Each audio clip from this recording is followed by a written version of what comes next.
y conoceréis la verdad, y la verdad os hará libres.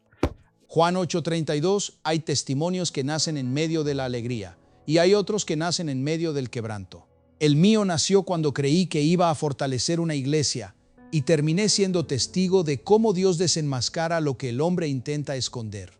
Mi nombre es Samuel Ortega. Soy pastor, nacido en España, criado en el temor de Dios y sostenido durante años por una convicción que jamás había sido puesta a prueba de aquella manera. Amaba la palabra, amaba a la iglesia, amaba servir, y hasta aquel viaje a Perú, yo pensaba que la obediencia siempre llevaba por caminos claros, ordenados, comprensibles. Pero no fue así. Lo que viví cambió mi corazón, mi ministerio y mi manera de entender la misericordia de Dios. Lo que voy a contar no es una historia de grandeza humana. Es un testimonio de cómo el Señor puede entrar incluso en los lugares donde la apariencia religiosa esconde dolor, manipulación y pecado. Recuerdo con claridad la mañana en que recibí aquella invitación. Era una mañana serena en Madrid.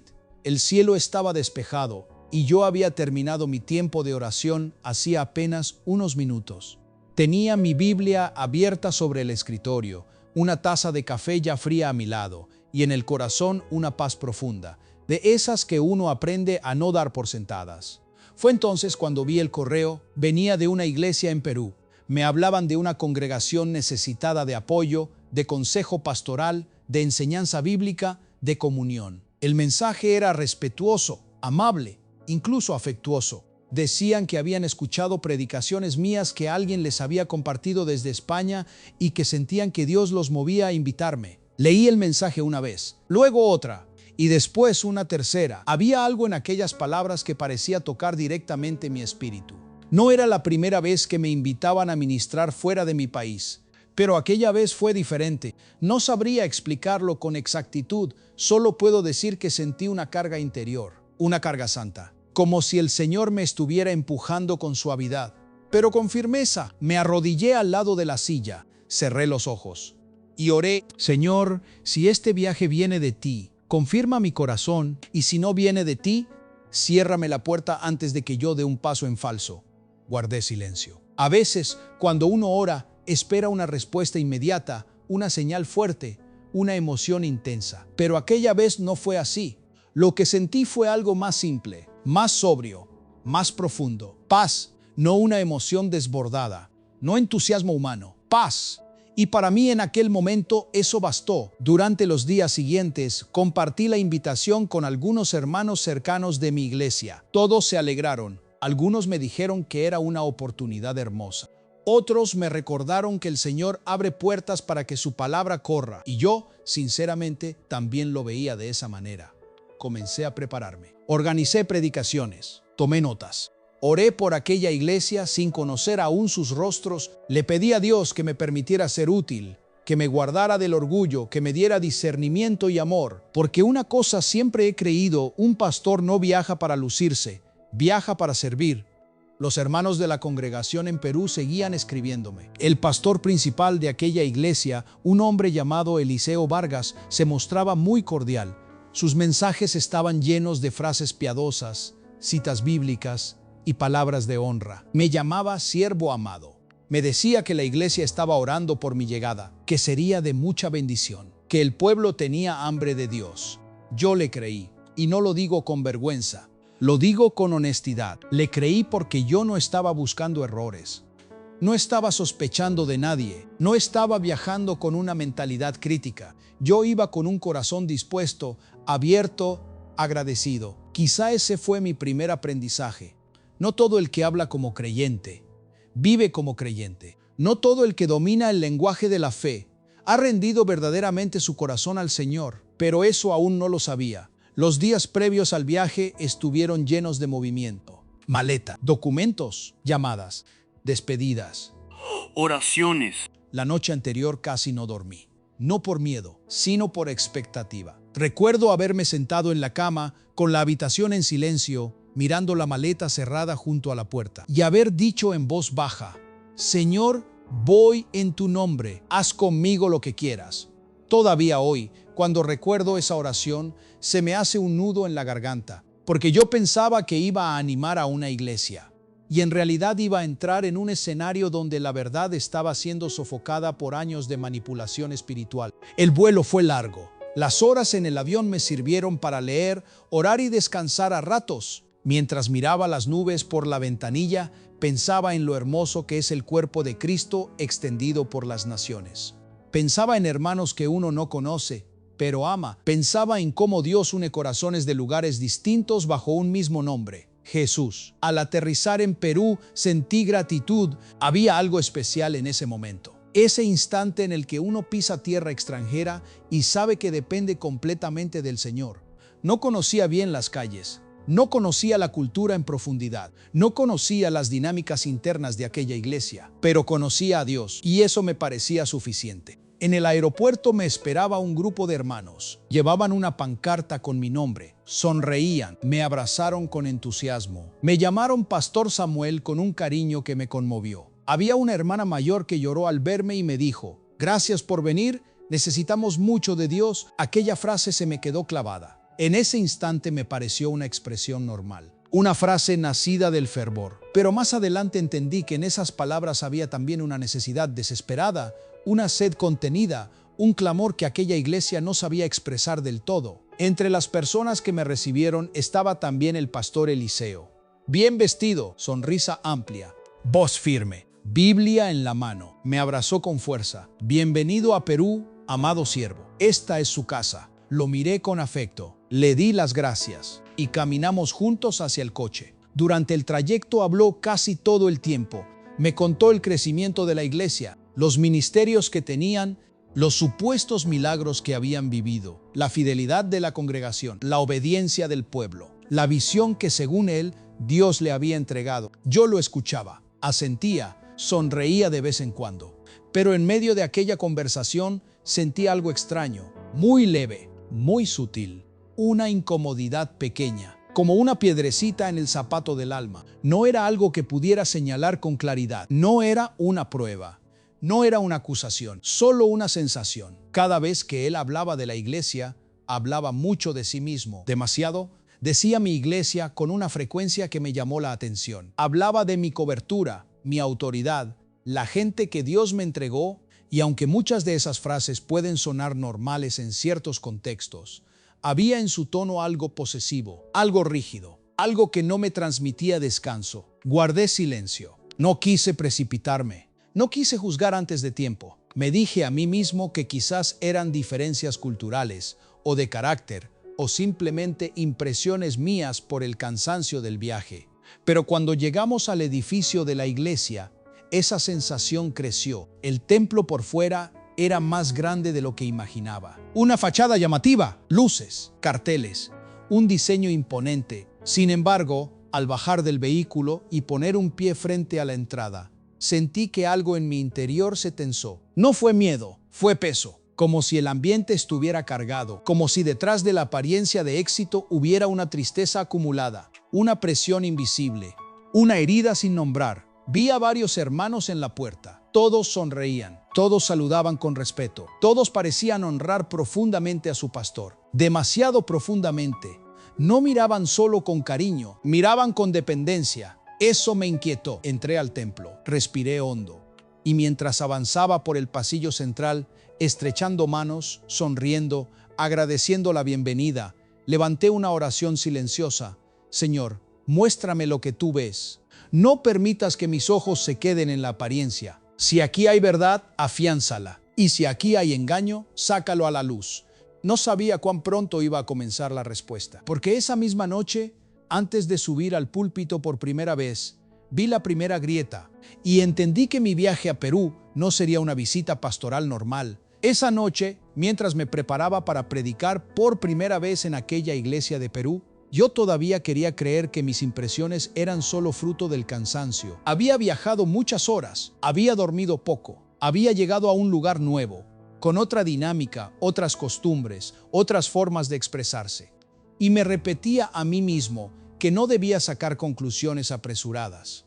Pero el espíritu del hombre puede intentar justificarse mientras el Espíritu de Dios ya comenzó a advertirle. Recuerdo que estaba en una pequeña sala detrás del altar. Habían puesto una mesa con agua, café unas galletas y varias sillas alrededor. En las paredes había frases decorativas con versículos, cuadros con fotos de campañas antiguas y retratos del pastor Eliseo saludando a diferentes predicadores. Todo parecía ordenado, todo parecía correcto. Sin embargo, el ambiente no se sentía liviano. Había tensión, una tensión rara, silenciosa, como si todos cuidaran demasiado lo que decían, como si cada palabra debiera pasar por un filtro invisible antes de salir de sus labios. Algunos líderes entraban y salían de aquella sala con rapidez. Traían papeles, consultaban horarios, preguntaban cosas al pastor Eliseo, y cada vez que le hablaban, lo hacían con un temor que no me parecía sano.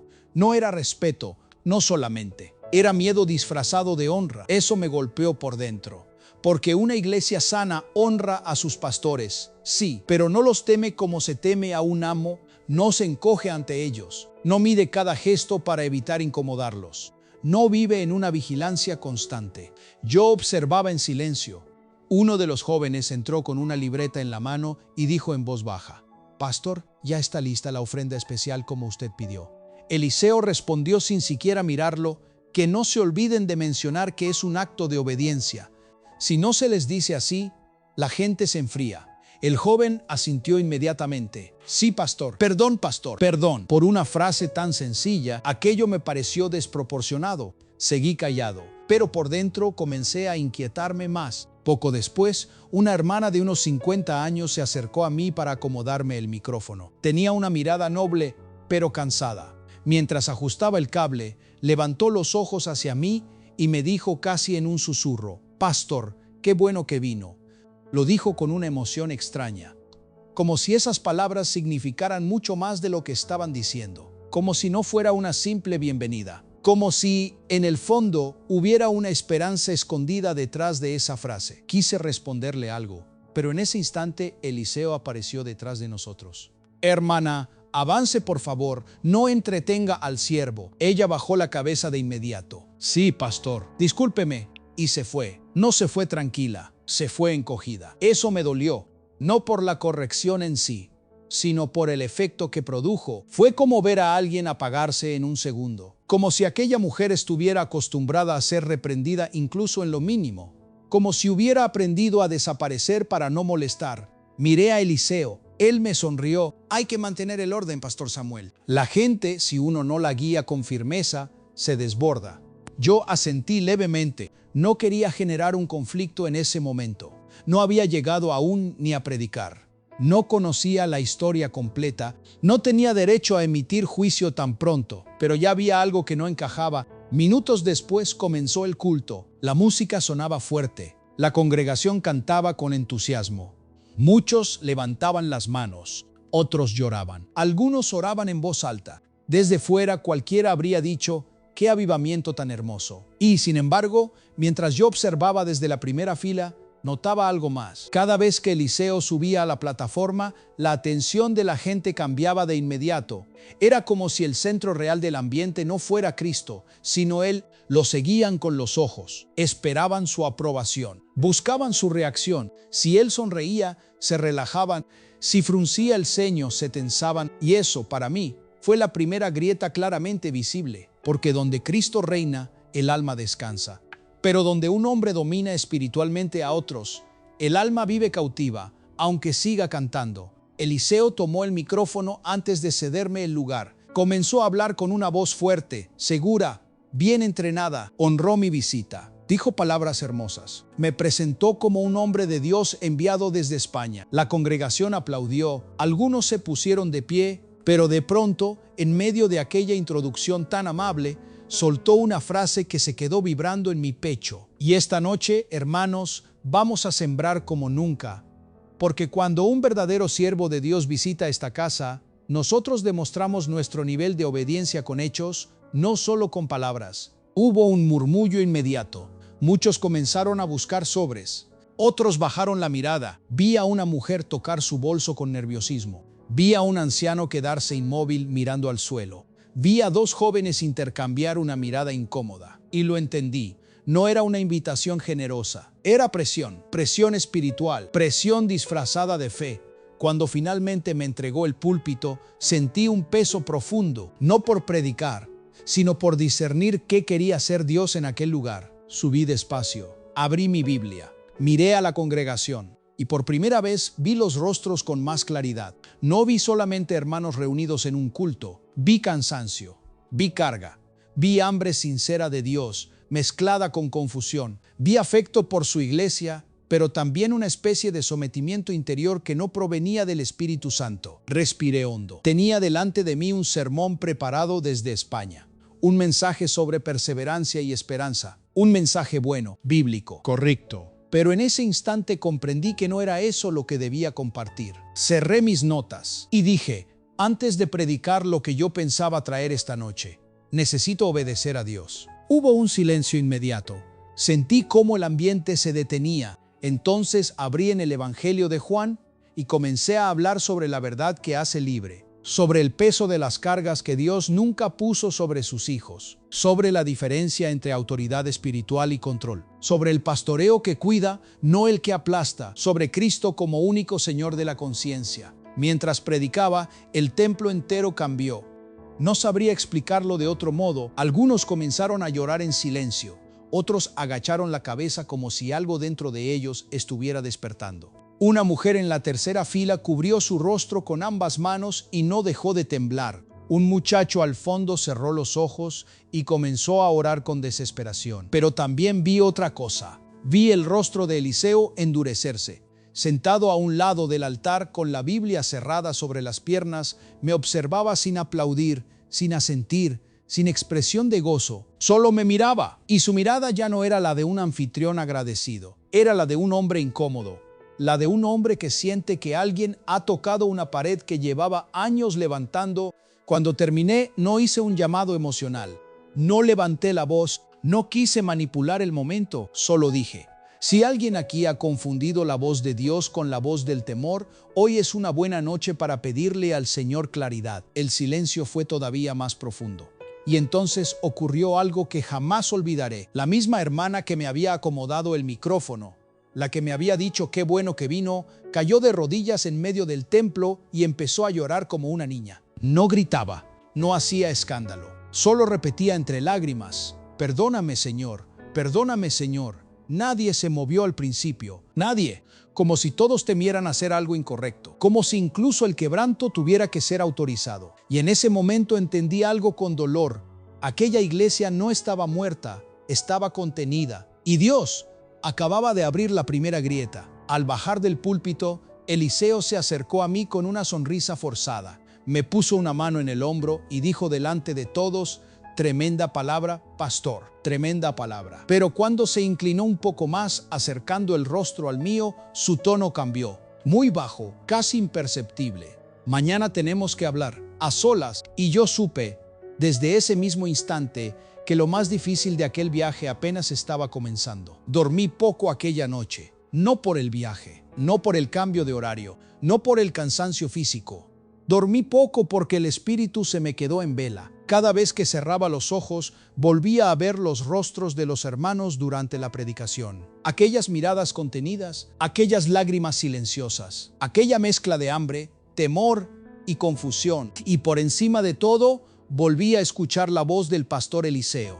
Mañana tenemos que hablar, a solas. Yo sabía que esa conversación no sería cordial, no al menos en lo profundo. Tal vez en las formas sí, tal vez con sonrisas, tal vez con lenguaje espiritual, pero no en el fondo. A la mañana siguiente me levanté temprano, como siempre. Busqué un rincón tranquilo en la casa donde me estaban hospedando y abrí mi Biblia.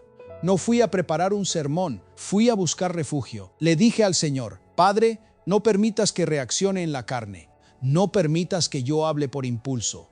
Dame mansedumbre, pero también verdad. Y si estoy juzgando mal, corrígeme. Pero si lo que sentí viene de ti, dame valor. Recuerdo que, al terminar de orar, no sentí alivio total, pero sí firmeza, y a veces eso basta. Cerca del mediodía, Eliseo mandó a buscarme. Un diácono vino por mí, un hombre amable, muy callado, que casi no levantaba la mirada. Fuimos caminando hasta la iglesia. El templo estaba vacío, sin música, sin gente, sin movimiento. Y así, vacío, el lugar se sentía distinto, más frío, más pesado. El diácono me condujo a una oficina al fondo, tocó la puerta suavemente. Pastor, ya llegó. Desde dentro se escuchó, que pase. Entré. La oficina era amplia. Tenía una biblioteca grande, varios diplomas enmarcados, fotografías con otros ministros y una mesa de madera oscura muy bien cuidada. Todo estaba pensado para transmitir autoridad, respeto, importancia. Eliseo estaba sentado detrás del escritorio. Sonreía, pero no era la misma sonrisa del aeropuerto. Me señaló la silla de enfrente. Siéntese, Pastor Samuel. Me senté. Durante unos segundos no habló. Solo cruzó las manos sobre el escritorio y me observó, como si quisiera medir el terreno antes de empezar. Finalmente dijo, anoche pasó algo inusual. Yo respondí con calma, sí, Dios habló a muchos corazones. Él inclinó levemente la cabeza. Puede ser, pero también se tocaron asuntos delicados. Ahí entendí el verdadero motivo de la reunión. No estaba preocupado por las almas. Estaba preocupado por el control. Guardé silencio para que continuara. Usted vino como invitado, dijo, y como invitado esperaba que respetara la línea de esta casa. La frase me atravesó, no por dureza, sino por claridad. Esta casa, otra vez, no la iglesia del Señor, no la congregación, no el rebaño de Cristo, esta casa, como si hablara de una propiedad personal. Le respondí despacio, yo respeto profundamente a la iglesia que me recibió, pero por encima de todo, debo obedecer al Señor. Su sonrisa desapareció un poco. Claro, pero Dios también es Dios de orden. Esa frase dicha en otro contexto puede ser sana, bíblica, necesaria, pero en aquella habitación sonó como un escudo, como una excusa repetida muchas veces para proteger cosas que no venían de Dios. Eliseo se levantó y caminó lentamente por la oficina. Pastor Samuel, usted no conoce el trabajo que me ha costado levantar esta obra. La gente aquí viene muy herida, muy desordenada, muy rebelde. Si uno no los lleva con firmeza, se desvían. Yo lo escuché y cuanto más hablaba, más claro lo veía. No hablaba como un pastor herido por amor al rebaño. Hablaba como un hombre cansado de sostener una estructura que dependía demasiado de su propia mano. Entonces me atreví a hacer una pregunta sencilla. ¿Y cree usted que el temor los está acercando más a Cristo? Se detuvo. Se giró lentamente hacia mí. ¿Temor? Aquí no hay temor, aquí hay honra. Negó con la cabeza, como si la sola idea le resultara ofensiva. Pero yo ya había visto demasiado en menos de 24 horas. La hermana que se apagó con una sola corrección. Los líderes que pedían perdón por todo. La ofrenda presentada como prueba de obediencia. La congregación paralizada incluso en medio del quebranto. No, eso no era solo honra, era otra cosa.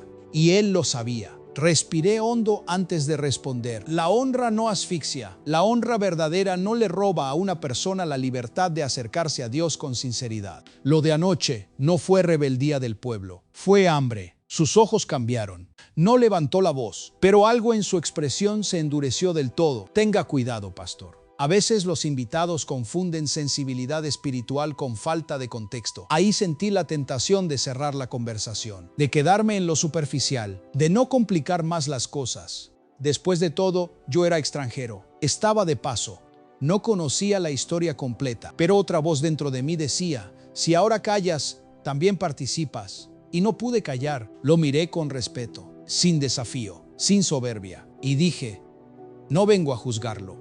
Pero sí debo decirle que anoche sentí una carga muy fuerte por esta iglesia. Hay gente aquí que ama a Dios de verdad, pero está cargando pesos que el Señor no les puso. El silencio que siguió fue espeso, muy espeso. Por un instante pensé que me pediría marcharme, que cancelaría el resto de actividades, que me cerraría toda puerta, pero no hizo eso.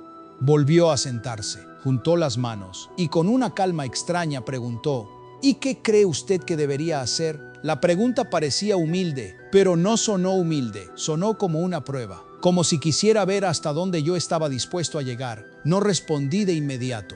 Oré en silencio durante unos segundos y entonces dije algo que ni siquiera tenía planeado. Antes de corregir al pueblo, tal vez tendría que revisar su propio corazón delante de Dios. Apenas pronuncié esas palabras, el ambiente cambió, se hizo más denso, más tenso. Eliseo me sostuvo la mirada. Ya no había cortesía en su rostro, solo una mezcla de orgullo herido y algo más, algo que en ese momento no pude identificar bien. Hoy sí sé qué era. Miedo, no miedo a mí, miedo a que la verdad comenzara a empujar desde dentro. Se inclinó un poco hacia adelante y dijo en voz baja, no sabe con quién está hablando. Yo respondí con la misma calma, sí lo sé, estoy hablando con un hombre al que Dios todavía puede corregir, si usted lo deja. Por primera vez, bajó los ojos. Solo un instante, pero lo hizo. Y aquel pequeño gesto me dejó claro que la coraza no era perfecta, que todavía había una grieta, pequeña, pero real. La conversación terminó poco después, sin acuerdo, sin abrazo sincero, sin resolución. Al salir de aquella oficina, sentí el pecho apretado, no por miedo personal, sino porque entendí que estaba entrando en una batalla más profunda de lo que había imaginado.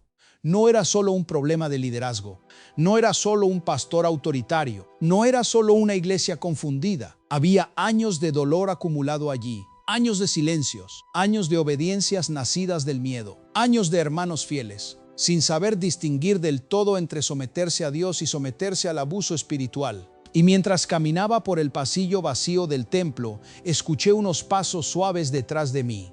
Me giré, era el mismo diácono que me había llevado a la oficina. Tenía los ojos húmedos.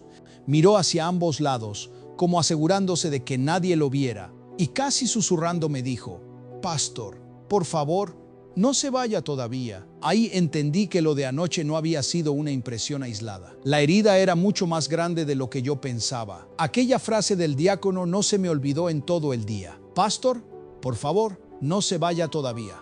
No sonó como una simple petición, sonó como un ruego.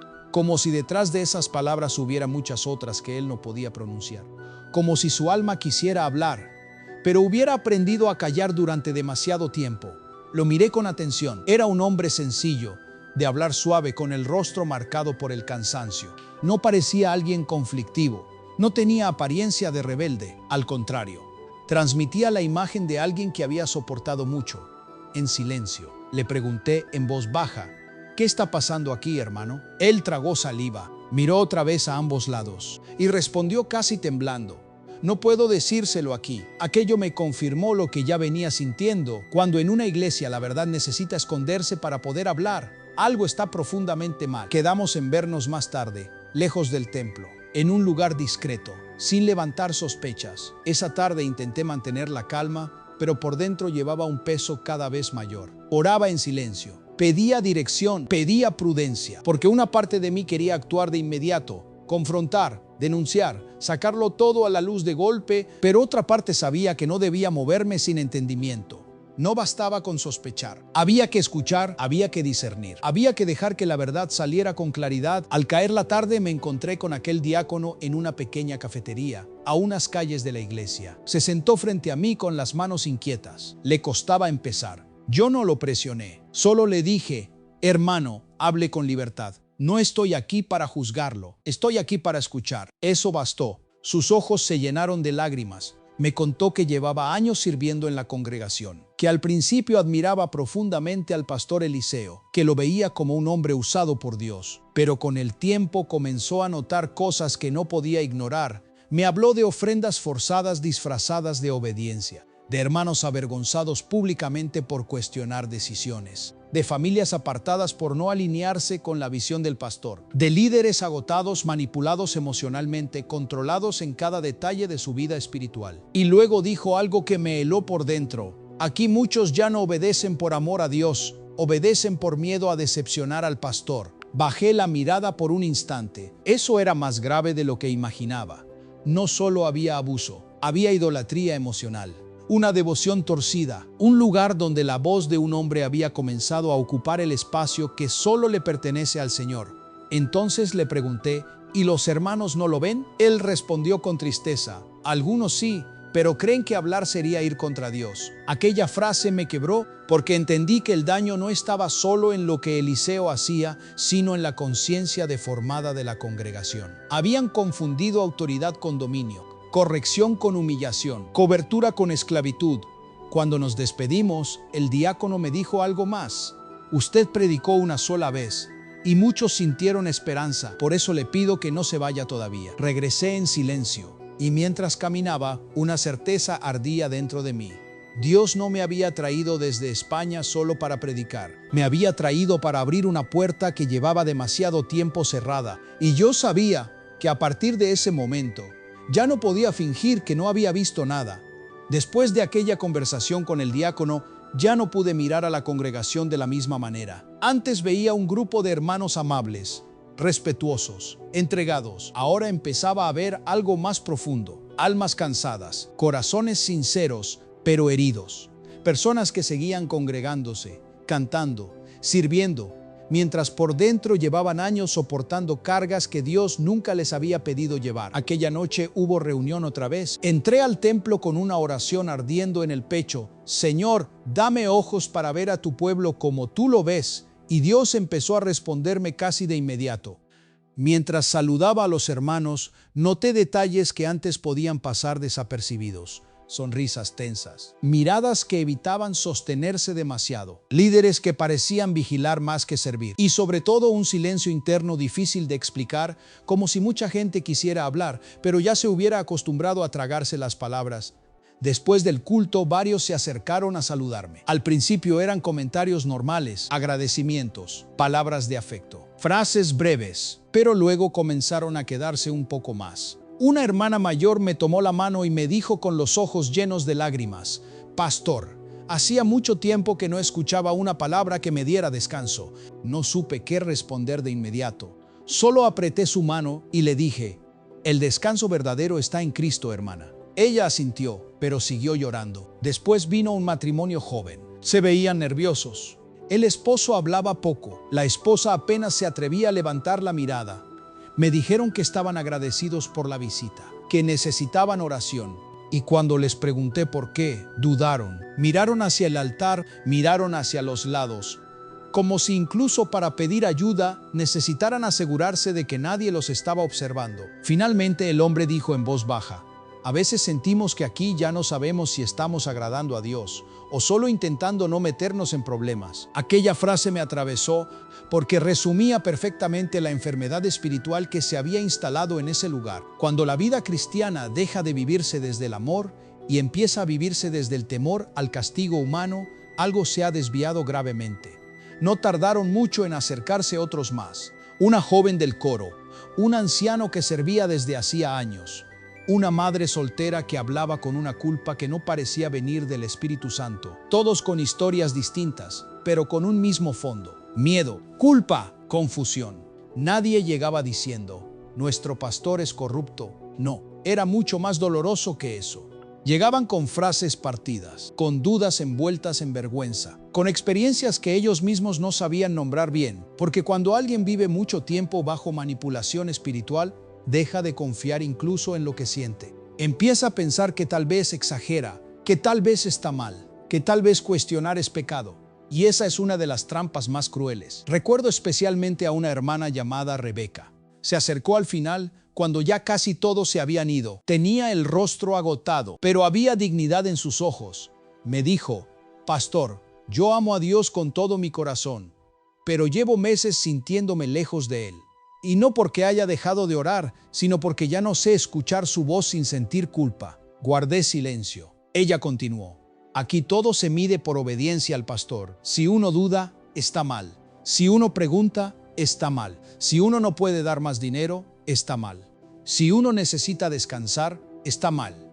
Y llega un momento en que una ya no sabe si Dios de verdad exige todo eso o si simplemente una está siendo aplastada». Cuando terminó de hablar, bajó la cabeza, como si temiera haber dicho demasiado, y yo sentí una tristeza santa, una de esas tristezas que no vienen de la desesperación, sino de ver con claridad cuánto daño puede hacerse en el nombre de Dios. Oré por ella allí mismo, en voz baja, sin espectáculo, sin llamar la atención, y mientras oraba por Rebeca, comprendí algo que marcó mi corazón. Aquella iglesia no necesitaba primero una gran confrontación pública. Necesitaba que las ovejas volvieran a escuchar la voz del buen pastor. Antes de sanar una estructura, Dios quería empezar sanando conciencias. Esa noche regresé al lugar donde me hospedaba con el alma cargada. No de confusión, sino de claridad. Ya no se trataba de impresiones. Ya no se trataba de detalles aislados. Ya no se trataba de una diferencia de estilo pastoral. Había una herida real.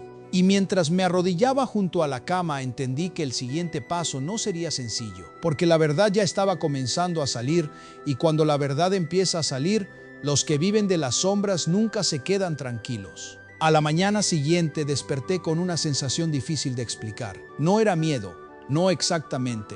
Era la certeza de que algo ya había empezado a moverse y de que ese movimiento no iba a pasar desapercibido. Hasta ese momento yo había escuchado, había observado, había orado. Había comenzado a entender el dolor oculto de muchos hermanos. Pero también sabía que cuando la verdad empieza a abrirse paso en un lugar donde durante años se ha sostenido una apariencia, siempre llega un momento en que alguien se siente amenazado. Y ese alguien en este caso era el pastor Eliseo. Aquella tarde hubo una reunión de líderes antes del culto. No estaba en el programa original que me habían compartido al llegar, pero de pronto apareció. Como si hubiera sido organizada con urgencia, me invitaron a estar presente. Desde que entré a la sala, entendí que no era una reunión normal. Había demasiada rigidez en los rostros, demasiado silencio, demasiadas miradas evitándose unas a otras. Eliseo tomó la palabra de inmediato, habló sobre el orden, sobre la lealtad, sobre la necesidad de proteger la visión de la casa, sobre el peligro de permitir que voces externas alteraran la estabilidad de la congregación. No mencionó mi nombre, ni una sola vez, pero no hacía falta. Todos sabíamos de qué estaba hablando. Lo más doloroso fue ver cómo algunos de los líderes asentían por costumbre, aunque en sus ojos se notaba el conflicto. Era como si una parte de ellos quisiera seguir obedeciendo ciegamente, y otra parte ya no pudiera ignorar lo que Dios estaba mostrando. Entonces Eliseo dijo algo que me heló por dentro. Hay temporadas en las que el enemigo se disfraza de consejo espiritual para sembrar duda en el corazón de las ovejas. Aquello ya no era una insinuación, era una advertencia velada. Una forma de preparar el terreno, de sembrar sospecha, de protegerse antes de que la gente empezara a hacer preguntas. Me quedé en silencio unos segundos, orando, midiendo mis palabras. No quería responder desde la carne, no quería caer en una discusión humana, pero tampoco podía hacer como si no hubiera escuchado nada. Así que, cuando me dieron la oportunidad de hablar, solo dije, la verdad de Dios nunca necesita manipular para sostenerse. Y cuando una obra es verdaderamente del Señor, puede resistir la luz sin temor. Nadie se movió, nadie habló. El silencio fue tan profundo que por un momento pude escuchar hasta el zumbido lejano de un ventilador en la esquina. Eliseo me miró fijamente, no sonrió, no respondió, pero su rostro lo dijo todo. La incomodidad ya era abierta. Después de la reunión, varios líderes salieron rápidamente casi sin hablarme. No porque estuvieran en mi contra, sino porque tenían miedo. Miedo de ser vistos cerca de mí. Miedo de que cualquier gesto se interpretara como deslealtad. Y eso confirmó aún más lo que venía discerniendo. Aquella iglesia no solo estaba herida, estaba vigilada. Más tarde, antes de comenzar el culto, una joven del grupo de alabanza se acercó a mí con disimulo. Apenas me miró unos segundos y me dijo, «Pastor, no todos pensamos que usted vino a hacer daño». Fue una frase breve, casi temblorosa, pero en esas pocas palabras había mucho. Había confusión, había presión, había una batalla interna creciendo entre los hermanos. Unos empezaban a despertar, otros todavía no se atrevían, y algunos, seguramente, se aferraban más que nunca a Eliseo por miedo a aceptar que habían sido guiados por años en medio de cosas que no estaban bien. Esa noche, cuando subí a predicar, el ambiente era distinto, más tenso, más cargado, como si todo el templo contuviera la respiración. Yo sentía el peso de las miradas, sentía la expectativa y también sentía oposición. No una oposición carnal solamente, sino espiritual. Abrí la Biblia con calma y sin anunciar tema, comencé a hablar de los pastores según el corazón de Dios, de aquellos que apacientan con limpieza, de aquellos que no se enseñorean de la grey, de aquellos que entienden que las ovejas no les pertenecen. Mientras hablaba, noté algo que nunca olvidaré. Muchos hermanos lloraban, no con escándalo, no con ruido, lloraban en silencio, como quien escucha por primera vez en mucho tiempo algo que su alma llevaba años necesitando. Pero al mismo tiempo, a mi derecha, sobre la plataforma, Eliseo permanecía inmóvil, con el rostro duro, con los brazos cruzados. y con una expresión que ya no intentaba parecer amable. En ese momento comprendí que la verdad ya había dejado de ser una incomodidad pasajera. Ahora se había convertido en una amenaza real para todo lo que él había construido alrededor de sí mismo. Y yo sabía, con una certeza cada vez más fuerte, que el enfrentamiento verdadero ya estaba muy cerca. Aquella noche llegué al templo con el corazón en oración. No era una oración tranquila, no era de esas oraciones serenas, reposadas, dulces.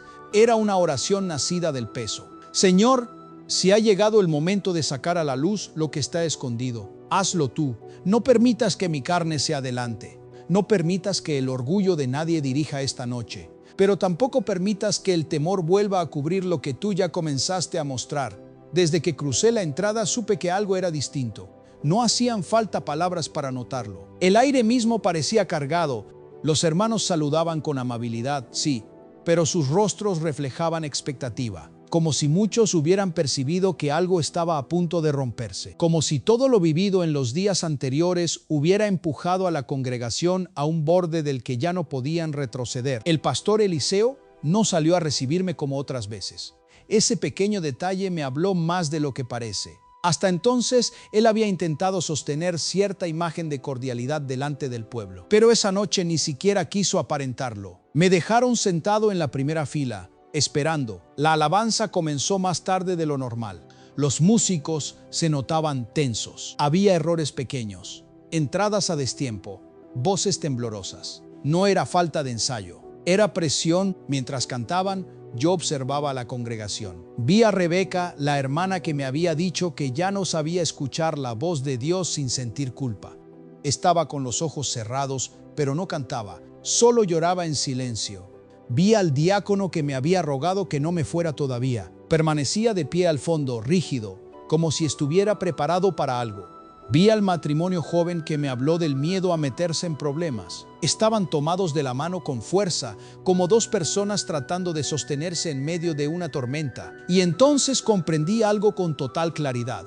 No era solamente mi batalla contra un pastor corrupto. Era una batalla por la conciencia de toda una iglesia. Cuando terminó la alabanza, Eliseo subió al altar sin anunciarme. Tomó el micrófono y comenzó a hablar. Su tono era firme, más fuerte que en otros días, más teatral, más calculado. Habló de ataques espirituales, habló de pruebas, habló de la importancia de permanecer sujetos a la autoridad que Dios establece. Habló de los peligros de escuchar voces que parecen piadosas pero traen división. Y aunque seguía sin decir mi nombre, ya nadie tenía dudas. Era una confrontación pública, indirecta en las palabras, pero directa en la intención. La congregación guardó silencio, un silencio incómodo, pesado, casi doloroso. Entonces Eliseo hizo algo que no esperaba. Me llamó al frente, pero no para predicar. Pastor Samuel, dijo mirándome desde la plataforma, ya que usted ha hablado tanto de libertad, de verdad y de cargas mal puestas. Quizá quiera explicarle a la iglesia exactamente qué es lo que ha venido a insinuar desde que llegó. Sentí un vuelco dentro del pecho, no por miedo, sino porque entendí que aquel momento ya no podía evitarse. Subí despacio. Cada paso me parecía más pesado que el anterior. No porque dudara de Dios, sino porque sabía que, a partir de ese punto, nada volvería a quedar cubierto como antes. Tomé el micrófono. Miré primero al pueblo, no a Eliseo, al pueblo. Y durante unos segundos no dije nada, solo respiré, solo oré en silencio. Entonces hablé. Yo no vine a Perú a dividir una iglesia, no vine a señalar por orgullo, no vine a levantarme contra nadie, vine creyendo que serviría a una congregación que ama al Señor. Y eso sigo creyéndolo. Pero también debo decir delante de Dios que en estos días he visto dolor, temor, manipulación y cargas espirituales que no vienen del corazón del buen pastor. Se escuchó un murmullo contenido, no fuerte, no desordenado. Fue como el sonido de algo que por fin comenzaba a moverse después de años de estar inmóvil. Eliseo quiso interrumpirme. Eso es una acusación grave, pero seguí hablando. No levanté la voz, no grité, no quería ganar una discusión, quería obedecer. Es grave, respondí. Tan grave como ver hermanos que ya no saben distinguir entre obedecer a Dios y obedecer al miedo. Tan grave como ver ofrendas forzadas bajo presión espiritual. Tan grave como ver conciencias heridas que creen que preguntar es pecado. Tan grave como ver ovejas agotadas tratando de agradar a un hombre cuando deberían ser guiadas hacia Cristo. Esta vez el murmullo fue mayor. Vi rostros levantarse, vi lágrimas, vi expresiones de impacto. Y también vi algo que no esperaba ver tan pronto. Vi a varios hermanos asentir, no de manera desafiante, no con rebeldía. Asentían como quien escucha en voz alta algo que llevaba demasiado tiempo sabiendo por dentro. Eliseo dio un paso hacia mí. Miente, dijo de pronto. Está hablando sin conocer la historia. Está confundiendo disciplina con abuso. Está poniendo al pueblo contra su pastor. Sus palabras resonaron por todo el templo. Hubo hermanos que se estremecieron. Era evidente que estaban acostumbrados a que su voz fuerte definiera el ambiente. Acostumbrados a que, cuando él levantaba el tono, todos retrocedieran. Por un instante, el viejo orden quiso imponerse otra vez. Pero entonces ocurrió algo que yo jamás olvidaré. La hermana mayor, la misma que cayó de rodillas el día de mi primera predicación, se puso de pie. Le temblaban las manos, le temblaba la voz, pero se puso de pie. No está mintiendo, dijo entre lágrimas. El templo entero quedó inmóvil. Eliseo la miró como si no pudiera creerlo. La hermana siguió. Yo he servido aquí muchos años y ya no podía más. Solo tenía miedo. Miedo de fallar, miedo de decepcionarlo, miedo de que Dios me castigara si no hacía todo lo que usted pedía. Y cuando este pastor predicó, entendí que yo ya ni siquiera sabía descansar en Cristo. Después de ella se levantó el diácono, y luego Rebeca, y luego el hombre del matrimonio joven. No hablaban todos a la vez. No fue desordenado, no fue un motín. Fue más fuerte que eso. Fue verdad, verdad brotando de bocas que habían pasado demasiado tiempo calladas. Uno habló de presiones económicas. Otra habló de humillaciones disfrazadas de corrección. Otro confesó que llevaba meses sirviendo por miedo y no por gozo. Una madre lloró diciendo que su hijo se había apartado de la iglesia porque ya no soportaba la culpa constante. Un líder reconoció públicamente que muchas veces había repetido órdenes con las que no estaba de acuerdo solo por temor a perder su lugar. Yo no dije nada durante varios minutos. No hacía falta. La iglesia misma estaba hablando. Y mientras escuchaba a aquellos hermanos, sentí una mezcla imposible de describir con una sola palabra. Dolor, sí, pero también alivio, porque cuando la herida por fin se nombra, duele. Claro que duele, pero también empieza la posibilidad de sanar. El rostro de Eliseo cambió por completo. Ya no había firmeza, ya no había control, ya no había discurso preparado, había desconcierto. Retrocedió unos pasos. Miraba a un lado y a otro como esperando que alguien lo defendiera, que alguien apagara aquello, que alguien restaurara el silencio al que estaba acostumbrado. Pero el silencio ya no volvió. Una joven del coro dijo con voz quebrada: nos enseñó a honrarlo tanto, que sin darnos cuenta dejamos de ser libres para buscar a Dios con sinceridad. Un anciano agregó: yo lo admiré muchos años, pastor, pero también le tuve miedo. Esa frase cayó como un martillo. No por el volumen, no por el dramatismo, sino por la verdad desnuda que contenía. Yo miré a Eliseo. Nunca olvidaré sus ojos en ese momento. Por primera vez desde que llegué a Perú, no vi altivez en ellos. Vi un hombre arrinconado por la verdad. No por mí, no por una estrategia humana, por la verdad. Durante unos segundos pensé que reaccionaría con más dureza, que negaría todo, que acusaría a la congregación de rebelde, que me expulsaría allí mismo del templo. Pero no hizo nada de eso. Sus labios temblaron, bajó la mirada y de pronto dejó caer el micrófono. El golpe resonó por los altavoces, seco, brusco, inconfundible. Luego se llevó ambas manos al rostro y comenzó a llorar. No era un llanto elegante, no era una lágrima medida para conservar dignidad. Era el llanto de un hombre quebrado, profundamente quebrado. El templo entero quedó en silencio otra vez. Pero ahora era otro tipo de silencio. Ya no era el silencio del miedo, era el silencio de la conmoción. Yo di un paso hacia él muy despacio, sin triunfalismo, sin dureza, porque en aquel instante entendí algo que hasta entonces había estado latiendo en mi interior sin tomar forma completa. Dios no me había traído solo para exponer el pecado de un pastor. También me había traído para presenciar si ese pastor aún era capaz de arrepentirse. Eliseo cayó de rodillas y entre sollozos dijo unas palabras que todavía hoy resuenan en mi alma. Yo quise sostener la obra, quise que nadie se fuera, quise controlarlo todo y terminé alejándome de Dios. Muchos comenzaron a llorar, yo también, porque no estaba viendo la derrota de un enemigo, estaba viendo la ruina de un hombre que en algún momento probablemente sí quiso servir a Dios, pero poco a poco se enamoró más del control que de la presencia del Señor. Me arrodillé a su lado, no para encubrirlo, no para justificarlo, no para borrar el daño, sino para hacer lo único correcto en ese momento, orar. Y mientras aquella iglesia entera lloraba, mientras las máscaras caían, mientras la verdad y el dolor llenaban el templo, yo supe que esa noche sería recordada para siempre, porque fue la noche en que todo salió a la luz, y también la noche en que Dios comenzó de verdad a restaurar lo que el miedo había deformado durante años. Después de ver al pastor Eliseo caer de rodillas, el templo entero quedó sumido en un silencio que yo jamás había vivido de esa manera. No era un silencio vacío, no era un silencio incómodo, era un silencio santo, como si por primera vez en mucho tiempo nadie quisiera controlar nada, nadie quisiera dirigir el momento, nadie quisiera imponer una imagen. Solo estaba Dios tratando con todos nosotros.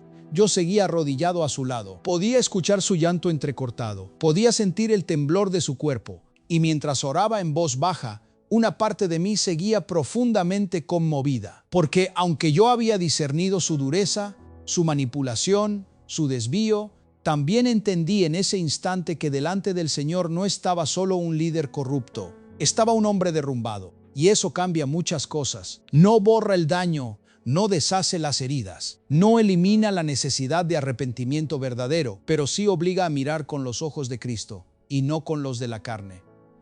Después de unos minutos, Eliseo levantó el rostro. Tenía los ojos enrojecidos, la voz rota y una expresión que yo no le había visto desde que llegué a Perú. Humildad. Tomó el micrófono otra vez, pero esta vez no lo sostuvo como quien dirige, lo sostuvo como quien tiembla y dijo: perdónenme. Nada más, solo eso. Pero en aquella sola frase había más verdad que en muchos de sus discursos. La congregación comenzó a llorar aún más. No todos reaccionaron igual. Algunos bajaron la cabeza, otros cerraron los ojos, algunos se abrazaron, y también hubo quienes permanecieron quietos, en silencio, como si todavía no pudieran procesar lo que estaban viendo. Era normal, había heridas demasiado profundas. Eliseo volvió a hablar. Dijo que había confundido autoridad con dominio, que empezó queriendo cuidar la obra, pero terminó controlándola, que tuvo miedo de perder la iglesia, y por eso dejó de depender del Espíritu Santo para depender de su propia mano, que justificó muchas actitudes pensando que estaba protegiendo al pueblo, cuando en realidad estaba hiriéndolo. Yo lo escuchaba con el corazón apretado, porque lo que estaba ocurriendo no era un espectáculo, era una cirugía espiritual, dolorosa, necesaria, imposible de fingir por mucho tiempo. En un momento, Eliseo se giró hacia los líderes que estaban en la plataforma y les dijo: a ustedes también les pido perdón, porque muchas veces les exigí cosas que Dios no les estaba pidiendo. Los cargué, los presioné y llamé obediencia a cosas que nacían de mi propio temor. Varios de ellos rompieron en llanto. Uno de los hombres se cubrió el rostro con ambas manos. Una de las hermanas del coro cayó de rodillas. El diácono que me había hablado en secreto no dejaba de llorar. Entonces entendí algo con más claridad todavía. Dios no solo estaba exponiendo un pecado, estaba arrancando una cultura entera de temor. Y eso no se hacía en un instante, pero aquella noche había comenzado. Después tomé yo el micrófono, no para alargar el momento, sino para poner orden en el dolor. Dije algo que todavía guardo en el corazón. El arrepentimiento verdadero no se demuestra solo llorando esta noche, se demuestra caminando en la verdad desde mañana. Nadie respondió, pero todos escucharon. Era importante decirlo, porque el quebranto genuino es hermoso, pero si no va acompañado de frutos, se convierte en emoción pasajera. Y aquella iglesia no necesitaba solo llorar, necesitaba cambiar. Oramos juntos. No hice una oración ruidosa, no hubo gritos, no hubo dramatismo, solo le pedimos al Señor misericordia. Misericordia para las ovejas heridas, misericordia para los líderes confundidos y misericordia también para Eliseo, porque si Dios no levantaba su vida desde la verdad, aquel hombre terminaría destruido por completo. Cuando salí del templo esa noche, el aire se sentía diferente, no liviano del todo, pero sí distinto, como cuando una tormenta no ha terminado, pero uno sabe que el cielo ya comenzó a abrirse, y mientras caminaba en silencio hacia donde me hospedaba, una certeza ardía dentro de mí. Lo más difícil ya había salido a la luz, pero ahora venía algo todavía más delicado: aprender a reconstruir sobre la verdad. A la mañana siguiente, el ambiente en la iglesia era completamente distinto. No porque todo estuviera resuelto, no porque el dolor hubiera desaparecido, no porque una noche de quebranto pudiera arreglar en unas horas lo que había sido torcido durante años. No, era distinto porque, por primera vez, la verdad ya estaba sobre la mesa. Y cuando la verdad sale a la luz, aunque duela, también rompe una prisión. Llegué temprano al templo. No iba a predicar esa mañana, iba a escuchar, acompañar, discernir. Desde la entrada noté algo que me conmovió profundamente. Los hermanos hablaban en voz baja, pero ya no con el mismo miedo. Se percibía tristeza, sí.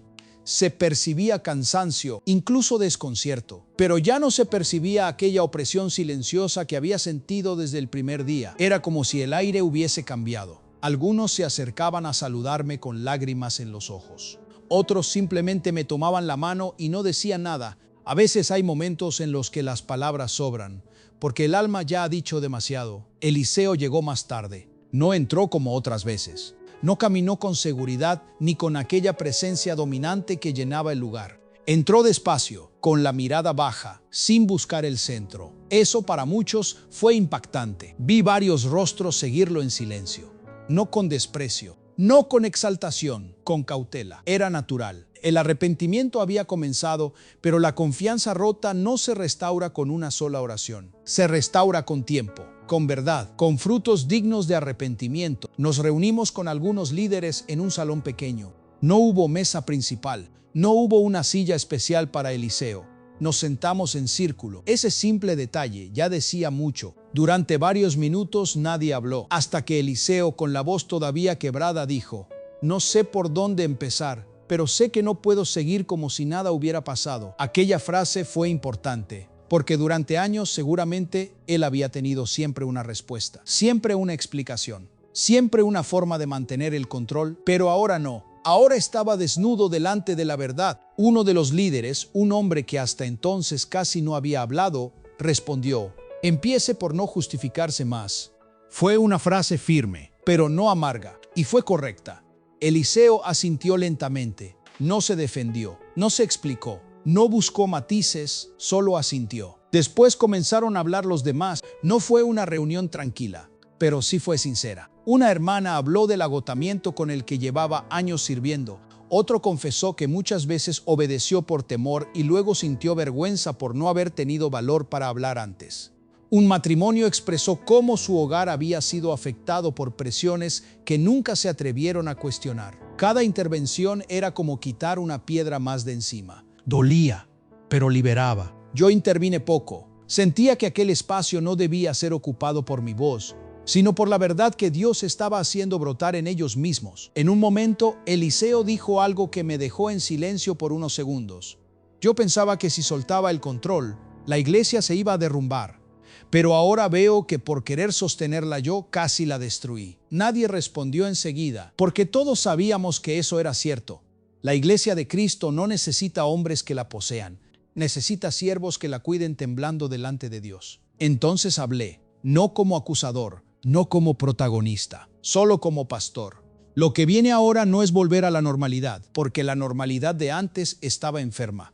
Lo que viene ahora es aprender a caminar de otra manera, con verdad, con humildad y con decisiones reales. Les dije que el arrepentimiento debía tocar estructura, trato, prioridades y corazón, que no bastaba con pedir perdón al pueblo si luego todo seguía igual, que habría que detener muchas prácticas, revisar decisiones, abrir espacios de conversación y, sobre todo, devolverle a Cristo el lugar que nunca debió ser ocupado por ningún hombre. Hubo lágrimas otra vez, pero ya no eran las lágrimas del estallido de la noche anterior. Eran lágrimas más serenas, más conscientes, lágrimas de quien entiende que sanar no será inmediato, pero ya ha decidido dejar de mentirse. Antes de terminar la reunión, Eliseo me miró por primera vez de una manera distinta, no como a una amenaza, no como a un intruso. Me miró como un hombre que había sido confrontado y que por fin entendía por qué Dios había permitido aquella confrontación.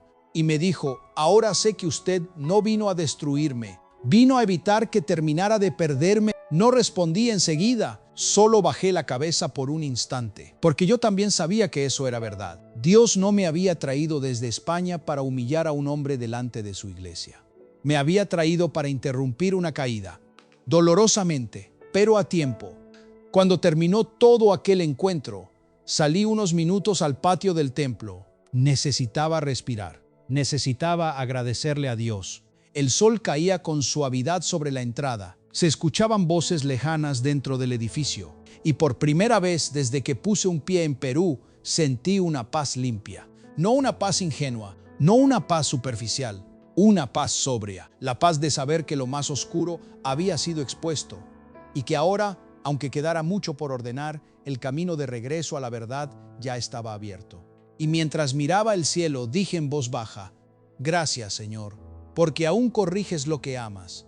Y en mi corazón supe que faltaba una última parte de este testimonio, la más importante de todas, no la caída, no la confrontación, no el llanto, sino lo que Dios hizo después, cuando una iglesia entera comenzó por fin a volver sus ojos solamente hacia Él. Los días siguientes en Perú fueron muy distintos a como yo los había imaginado cuando salí de España. Yo había tomado ese avión creyendo que iba a visitar una iglesia para predicar unos cuantos mensajes, compartir con los hermanos, orar por sus necesidades y regresar a casa con la alegría de haber servido al Señor en otra nación. Pero Dios tenía otro propósito, uno mucho más profundo, más doloroso, más santo. Después de aquella reunión con los líderes, después del llanto, después de las confesiones, después de que la verdad quedó expuesta, comenzó un proceso que nadie podía resolver en una sola noche, porque hay cosas que se quiebran en un instante, pero se restauran lentamente. El pastor Eliseo tomó decisiones que sinceramente yo no sabía si sería capaz de tomar. Y verlo hacerlo me hizo entender que el arrepentimiento, cuando es real, siempre produce frutos visibles. Lo primero que hizo fue ponerse de pie delante de la congregación en el siguiente servicio, ya no como un hombre que dirigía desde arriba, sino como un hombre que necesitaba misericordia. Recuerdo ese momento con mucha claridad. El templo estaba lleno. ¿Había tensión? Sí. Todavía había dolor. Todavía había preguntas. Todavía había corazones muy golpeados. Pero también había algo nuevo, ¿verdad? Eliseo tomó el micrófono con las manos temblorosas y dijo, no puedo pedirles que confíen otra vez en mí de inmediato. No tengo derecho a exigir eso. Solo puedo reconocer mi pecado delante de Dios y delante de ustedes y comenzar a caminar en obediencia verdadera. Nadie lo interrumpió. Nadie aplaudió de inmediato, y eso me pareció correcto, porque aquel no era un momento para emociones rápidas. Era un momento para escuchar con sobriedad. Él mismo anunció que daría un paso al costado durante un tiempo, no abandonando su fe, no huyendo de la iglesia, pero sí renunciando a seguir ocupando el lugar de dirección como si nada hubiera ocurrido. Pidió que varios hermanos maduros, junto con otros pastores de confianza de la zona, acompañaran a la congregación en un proceso de orden, sanidad y restauración. Cuando oí eso, dentro de mí le di gracias a Dios, porque comprendí que el Señor no solo había quebrantado su orgullo, también le estaba dando entendimiento, y ese entendimiento era indispensable. Muchos hermanos lloraron ese día. Otros permanecieron en silencio. Algunos se acercaron después para abrazarlo. Otros no pudieron hacerlo, al menos no todavía. Y eso también era justo. No todas las heridas sanan al mismo ritmo. No todas las personas procesan el dolor de la misma manera. No todos los corazones pueden volver a abrirse en el mismo momento. Aprendí mucho observando eso. Aprendí que el arrepentimiento verdadero no exige ser perdonado de inmediato. Aprendí que la humildad real acepta las consecuencias de lo que hizo. Aprendí que la restauración no consiste en recuperar un puesto, sino en volver a caminar correctamente delante de Dios. Durante mis últimos días en Perú, hablé mucho con los hermanos. Ya no eran conversaciones escondidas. Ya no eran susurros llenos de miedo. Ya no eran miradas hacia los lados antes de decir una frase. Había dolor, sí. Pero ya no había esclavitud. Eso fue una de las cosas más hermosas que vi. Rebeca, la hermana que me había dicho que ya no sabía escuchar la voz de Dios sin sentir culpa, se acercó una tarde con los ojos llenos de lágrimas, pero esta vez eran lágrimas distintas. Me dijo, pastor, Por primera vez en mucho tiempo volví a orar sin sentir que alguien me estaba midiendo. Aquella frase me marcó profundamente, porque eso es lo que hace el Señor cuando entra con su verdad. No solo corrige lo torcido, también devuelve el aire al alma. El diácono que me había dicho, por favor, no se vaya todavía, me abrazó antes de despedirnos y me dijo, ahora entiendo que callar por años no era paz, era miedo. Y Dios tuvo misericordia de nosotros. También hablé otra vez con Eliseo. Pero esa última conversación fue muy distinta a la primera vez que nos sentamos a puerta cerrada. Ya no había un escritorio levantando distancia entre nosotros. Ya no había frases defensivas. Ya no había tensión de poder. Nos sentamos en unas sillas sencillas, en un rincón del templo vacío. Él tenía la Biblia abierta sobre las piernas. Me miró con cansancio, pero con sinceridad. Y me dijo, yo pensé que estaba defendiendo la obra de Dios, pero en realidad estaba defendiendo mi necesidad de sentirme indispensable. Aquella confesión fue dura, pero también fue limpia. Le respondí algo que salió de lo más profundo de mi corazón. Ningún hombre es indispensable para sostener lo que solo Cristo puede sostener. Él bajó la cabeza, asintió y luego dijo, eso es lo que más me duele, que quise ocupar un lugar que nunca me perteneció. Oramos juntos una vez más, no como dos hombres iguales en todo, no como si el daño no hubiera existido, sino como dos pecadores necesitados de la misma gracia. Y ahí entendí algo que jamás olvidaré. El problema de muchos no comienza cuando dejan de hablar de Dios, comienza cuando siguen hablando de Dios, pero ya no tiemblan delante de Él. Cuando llegó el día de regresar a España, sentí una mezcla extraña. Por un lado, quería volver a casa, abrazar a mi iglesia, descansar, procesar todo lo vivido, pero por otro lado, dejaba atrás una congregación que había quedado marcada para siempre, y yo también. En el aeropuerto, mientras esperaba el vuelo, saqué mi Biblia y la abrí sin buscar nada en particular. Mis ojos fueron a un pasaje que parecía esperarme, porque el Señor al que ama disciplina, y cerré los ojos. Entonces lo entendí con una claridad que hasta hoy me sigue acompañando. Dios no me llevó desde España hasta Perú solamente para confrontar a un pastor corrupto. Me llevó para recordarles a todos y recordarme a mí también que la iglesia le pertenece a Cristo, no al pastor, no al líder, no al predicador más usado, no al hombre más carismático, a Cristo. Y cuando eso se olvida, aunque sea poco a poco, todo comienza a torcerse. Hoy, al contar este testimonio, lo hago con temor de Dios. No para exhibir la caída de nadie, no para alimentar el morbo espiritual, no para ponerme a mí como héroe de esta historia, porque yo no fui el héroe. El héroe fue el Señor, que tuvo misericordia de una iglesia herida, que detuvo a un hombre antes de que terminara de perderse, y que también me enseñó a mí que la obediencia muchas veces no nos lleva a lugares cómodos, sino a lugares necesarios. Si algo quiero que quede en tu corazón después de escuchar este testimonio, es esto: si alguna vez has confundido autoridad con control, vuelve a Cristo. Si has servido a Dios con miedo en vez de con amor, vuelve a Cristo. Si has puesto tus ojos en hombres más que en el Señor, vuelve a Cristo.